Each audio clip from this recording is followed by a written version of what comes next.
I decided to end my marriage because I thought my husband, who was having money problems, wasn't worth much. But everything changed on a business trip when he suddenly told me he not only wanted a divorce but was also marrying someone else. He accused me of only marrying him for his money and wanted me to give up any claim to our property. Facing my cold husband, who had never really respected me since we got married, caused him to fall apart and hit rock bottom. I'm Karen, 35 years old, raised by my single mom since my dad died when I was in kindergarten. Despite our financial struggles, we were happy as a family of 3. Even as an adult with a good job, I kept my thrifty habits from childhood. I married John, a rich man I met through a friend, attracted by his kindness and the wealthy life he offered. But after we got married, we clashed over money and traditional gender roles. While John wanted a traditional family setup, I was focused on my career and being financially independent. Before we got married, John wanted me to stay at home and take care of the household, assuming I'd be happy with traditional roles. I told him I wanted to keep working until we had kids, pointing out the financial advantages. He eventually agreed, but managing both work and chores at home turned out to be really hard. Even though I worked full-time, most of my day was spent on household duties, leaving little time for us as a couple. Meanwhile, John took on the traditional husband role but didn't help out with any household tasks. While he saw how busy I was, he mostly just relaxed after work and enjoyed dinner. As time went on, juggling work and home life started to strain our relationship, making me wonder if this was what marriage was really supposed to be like. Despite all my efforts, I was afraid to speak up about my unhappiness because I worried John might insist I quit my job. Even though he didn't help with household chores, I hoped that having children would improve our relationship. Sadly, we had grown distant, and I started to doubt if we could even have a family together. Feeling anxious about this, I finally brought it up with John. "Hey, don't you think we should start thinking about having kids?" I asked. "Kids, you seem pretty energetic for someone who's exhausted from work and chores," he replied. "It's not about that. I really want to have children. We haven't been married that long, but I'm already over 30. Women have a limited time to have kids, and it's getting harder for me to get pregnant as I get older. It's almost too late. But we don't really need kids. If we have one, you'll expect me to help out, right? I'm busy with work, and I won't be able to help with raising a child." It's odd to say you won't help with raising our child even before they're born, don't you think? I'm prepared to raise them on my own, but shouldn't you at least want to help? It's your child too. Raising kids is your responsibility. I work to support the family, so I won't be involved in raising them. You'll just complain that I don't help and make me out to be the bad guy. Maybe you've grown up thinking you have to have lots of kids because of being poor, but we're not poor. We don't need kids. End of discussion. With that, John abruptly ended the conversation and went to his room alone. In the living room, tears streamed down my face. Not only was my wish for children rejected, but my upbringing was also ridiculed. After that incident, our relationship quickly deteriorated. We hardly communicated, and the idea of having children seemed even further away as I continued to handle big projects at work while managing everything at home. I found myself growing more distant from John. One day, when I told him about an upcoming business trip, he surprisingly wished me well and hinted at a big surprise when I returned. Despite my feelings of giving up on him, his kindness and smile made me waver. But when I got home, my faint hope was shattered. The front door wouldn't open. John revealed the first surprise. He had changed the locks. The second surprise was even more shocking. He told me he had filed for divorce, claiming he had forged my signature with a friend as a witness. He handed me a document to sign, giving up my rights to our property. I protested his false accusations and insisted we both renounce our property rights publicly. John stubbornly refused and redrafted the document on his computer, sparking a tense argument. As I left the house, he insulted me for being poor and threatened to throw away my things. A few days later, John panicked and called me. "Why are you saying I didn't do anything? What's going on?" I asked. "I've been told to leave the apartment," he said. "You were still living there. That's not allowed. It's a new month. You're trespassing." "Trespassing? But it's my house." "Are you okay? Did you forget it was a company apartment I rented? I was the leaseholder, so naturally, you can't live there anymore." "That's ridiculous. How could you do this? I can't believe you didn't know." "I'm not the one who should be accused of acting alone here. Didn't I tell you that you can't just change the locks on a rented apartment? It's my house. I can change the locks if I want." "Didn't you hear me? It was my lease, not yours. Even if you were the leaseholder, the apartment manager is the owner. You can't change the locks without informing them." "Is that so? Also, I ended the lease while you were changing the locks. I was allowed to stay there until this month. I was planning to come back, but now you've unlawfully altered someone else's property, which could be considered criminal damage." "Wait, why did you end it so early? Criminal damage? Is that why the police are at the front door now?" "I'm too scared to open it," he confessed. "Don't worry, it's probably not about trespassing or criminal damage. it's best to talk to them and find out. Why would the police be here? Because I reported you for filing the divorce papers yourself. It seems you've committed crimes like forgery and using a private document fraudulently. Divorce papers can be filed by one person, but only if both parties agree and personally sign them. Since John forged my signature and the witness, it's clearly a crime. He seemed unaware of the severity of his actions, so I pressed on. So the divorce papers you submitted are invalid, and your marriage to Susan can't happen either. How do you know about Susan? Did you think I wouldn't find out? I hired a private detective agency to thoroughly investigate your affair with Susan. It was challenging to manage during a busy time at work. You even had a lavish wedding ceremony while I was supposedly on a business trip. Wait, your business trip was a lie? Yes, I took time off work, despite being busy, to gather evidence and prepare documents. I knew about you bringing Susan home. It would have been impossible to do all this while working. After I revealed everything, John was speechless and sounded upset, even over the phone. Then he pleaded with me, "Please don't tell Susan." I'm divorced? Why would I? There's no truth to that. Really? Thank you. Are you misunderstanding something? When did you think we got divorced? That fake divorce paper is invalid. Legally, you're still my husband, not divorced. What? So because you committed adultery, legally Susan owes compensation as my husband. I sent the demand for repayment to her house yesterday by express delivery. She didn't know you were married, right? I can't withdraw the claim now. I know Susan believed you were single, but I still sent the demand deliberately. Susan hasn't contacted me yet, so maybe she hasn't received the letter. It should arrive soon. Should you be on the phone with me when you also have to deal with the police? You're busy. I'll ignore the police. I won't be arrested.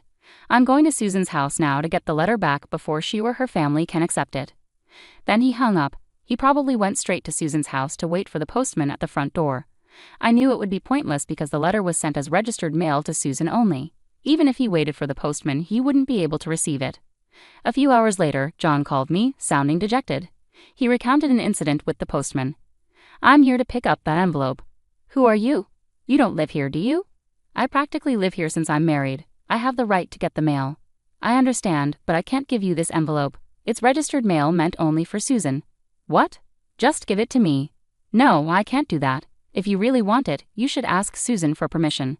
What's happening here? Oh, John, what's all this commotion? What's going on? Ah, Susan. This is registered mail for you. This man insisted on taking it.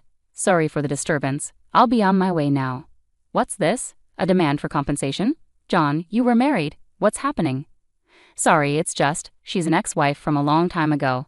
I was embarrassed to say I'm divorced. I'm sorry for keeping it a secret, but isn't this strange? We haven't been dating long, and a demand for compensation. If I was divorced before we started dating, there shouldn't be any issue, right? Well, my ex-wife is upset. Maybe she's demanding compensation out of spite because I got married. That was his excuse, but it was quickly debunked. The envelope included a letter I wrote along with my contact information, so Susan called me directly. During that call, I explained the affair, the invalid divorce, and how they had a wedding ceremony while he was still legally married to me. Despite the ceremony, they hadn't officially registered their marriage yet. John had planned to do it on April Fool's Day, but it was still pending. He likely delayed registering the marriage because he wasn't sure if the divorce was finalized. After being caught at Susan's house, John shamelessly reached out to me again. I still had some things to discuss with him, so we agreed to meet at a nearby cafe. As soon as I arrived, John started pleading, "Karen, please withdraw the compensation claim. Let's act like we've been separated for a long time and are officially divorced. Then I can apologize to Susan for hiding our divorce and maybe smooth things over. Do you think I'm desperate to stay married to you? I was already planning to file for divorce, but because you cheated, you'll pay compensation. Trying to squeeze money out of me, huh? Typical. Depending on my answer, everything could change. There's still an option where we don't get divorced. If I say no, you can't just reject it. That means you can't marry Susan, and your marital status will be exposed. Fine, I'll pay the compensation. Just divorce me now. Sign here. Then what about property division? How much more do you want? The compensation should cover it. Remember, we agreed to waive property division, right? Let's make it official. All right, you're not as bad as I thought. Thank you. We then went to a public notary, drafted a document for compensation and property agreement, and then to City Hall to submit the divorce papers, finalizing our divorce. Relieved, I exchanged final words with John. I'm glad we don't have to split our property. What do you mean? I'm the one benefiting from that. By the way, do you even have assets left after paying me compensation? Susan will also demand damages. She mentioned billing you for the wedding expenses. That's not possible. I'm marrying Susan, she won't make such claims. We're divorced now, so there shouldn't be any issues. You're still living in a fantasy. You committed marriage fraud. You had a wedding while still legally married. Do you really think Susan will still trust you? Marriage fraud is serious. Susan will believe me, you can count on that. I heard it directly from Susan. And weren't the guests at your wedding paid actors? You still owe them. You know about that. I haven't settled with them yet. Why do you care? You could have just agreed to property division and come out ahead. That's what I wanted to tell you. Even if we had divided the property, you would have ended up better off. What are you talking about? Calling me poor? Your family might be modest, and you only make $115,000 a year, right? Even with a raise, it wouldn't be more than $20,000. You don't own any property. You keep accusing me of being poor, but it seems you've misunderstood. Yes, my salary is $115,000, but I work for a foreign company. Did you know I'm the director of the American branch now? It's not $115,000 per year, it's $155,000 per month. That makes an annual income of $1.8 million. You're still not getting the numbers right. How do you manage to keep your job? It's $1.8 million per year. $1.8 million? That can't be true. Of course, I haven't had the chance to spend such an amount, so I've been saving it for the future. The savings from before our marriage aren't part of the property division, but there's still a substantial amount accumulated during our marriage. You were my spouse, after all. I'll have the divorce papers corrected. Are you all right? After all the disrespect, you expect me to happily undo the divorce? If you have that much money, why bother contesting the compensation, right? It's just a small amount to you. Whoever laughs at a penny will cry for a penny. This compensation is for the emotional pain you caused me. Honestly, I could ask for more. Now that it's settled, make sure you pay it, even in installments. I'll be frugal. Also, don't go back to that apartment. Your things should already be moved to your parents' house. You may have thought I didn't have much, but I had already moved most of my belongings. Were you that indifferent to me? I have so little I have to go back to my parents' place. They don't know everything yet, do they? Let me explain. Don't say anything. I've already told them everything. They deserve to know why we're divorcing. Oh, and your father said, never set foot in our home again. He collapsed and I left the cafe. Later I heard he caused trouble at the police station. Despite my advice, he returned to the apartment. He sat there aimlessly in the empty apartment until the manager called the police, and he was taken away. It's unclear whether he was arrested for obstructing public duties, trespassing, or due to the forged divorce papers. Eventually, his parents took responsibility for him. After speaking with me and learning about Susan, they decided that their first priority was to apologize and pay damages to Susan's family. They visited Susan's house and knelt in front of her family to apologize. They settled everything without pursuing charges for marriage fraud, even covering the costs of the wedding. I had expected them to pursue legal action, so it was disappointing that they didn't. So I decided to pursue legal action against him for forging the divorce papers. John offered a settlement, but I refused to withdraw the lawsuit. I didn't want him to think that his actions could be resolved simply with money. I wanted him to face the consequences and understand the seriousness of what he had done, even if it required time and effort on my part. I left everything in the hands of my lawyer to ease the burden on myself. Although it took time, John was exposed for his actions and the marriage fraud. He couldn't continue working at his company after being detained by the police and subsequently going absent without leave, leading to his eventual termination. He ended up living with his parents, working long hours at a relative's construction company. His father took control of his earnings, leaving him with very little income. I had expected his parents to support him, but they were stricter than I imagined. They paid the compensation I was owed and settled with Susan's family, planning to make John work tirelessly until he repaid everything. He lived in a makeshift accommodation without electricity, receiving only $5 per day for food, which was deducted from his earnings. Their intention was to pressure him until he paid off his debts, and then they planned to push him out, a harsh consequence after years of relative comfort. After the divorce was finalized, I was offered a position at our head office abroad, so I moved overseas. I had concerns that John might try to reach out for help or harbor resentment, but moving abroad eased those worries. Initially, I thought work would be my focus for a while, but soon I found a new relationship. I'm now dating a foreign executive from our head office, and I'm pregnant with plans to marry soon. I've been open with him about my past and my ex-husband, and he's been understanding and supportive. I'll be taking maternity leave soon and intend to return to work, with his full support. He's eager to take paternity leave and co-parent, which reflects a different cultural perspective. After enduring torment from my ex-husband, I finally feel like I'm achieving genuine happiness and confidence in building the family I've always dreamed of. Many people suffer due to selfish spouses, and while divorce isn't always the ideal solution, enduring in silence isn't virtuous either. It's crucial to understand that honest discussions can lead to resolutions, and sometimes divorce becomes the necessary path forward.